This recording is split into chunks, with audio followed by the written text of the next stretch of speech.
Hustisya naman ang hiling ng mga kaanak ng isang doktor sa Bacolod na pinagsasaksak ng di bababa sa 30 beses. Pero depensa ng dalawang suspect na teenager, dumapensa lang daw sila ng molestyahin umano ng biktima. Narito po ang report. Sa kuhang ito ng isang cellphone, makikita ang dalawang lalaki na pumasok sa isang kusina. Pinagpapalo nila ang isa pang lalaki ng bato bago siya inundayan ng saksak. Sadya naming hindi ipinakita ang kabuuan ng video dahil nakababahala ito. Matapos ang mahigit 5 minuto, wala nang buhay ang biktimang si Dr. Andres Gumban na nagtamo ng 35 saksak sa katawan. Ang video kuha mismo gamit ang cellphone na sinetap umano ng dalawang suspect. Nakuha raw ang cellphone sa gamit ng mga suspect 5 araw pagkatapos ng krimen.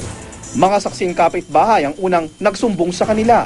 Sinampahan na sila ng kasong robbery with homicide at robbery with murder. So sang natumba ini ining 18-year-old nga taga Sagay.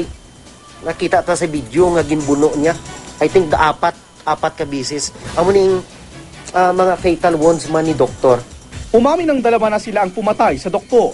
Languro sila sa alak bago mangyari ang krimen. Naskaan lang to panalay ma. Dumepensa lang daw sila ng molestyahin umano ng biktima.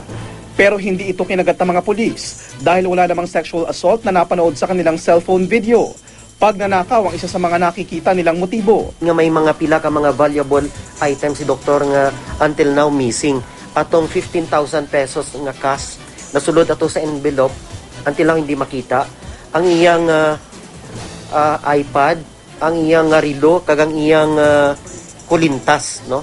Nga may pendant ini nga malalon. Nasa kustudiya naman ng DSWD ang minor de edad na suspect. Tay kung nasala man ito, sensya ano nila ay mas hindi pars man na tao, hindi perfect.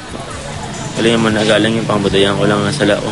Pero ang hiling ngayon ng mga kaanak ng doktor, mabigyang hustisya ang nangyari sa kanilang mahal sa buhay. Para sa saksi, JP Soriano, nag-uulat.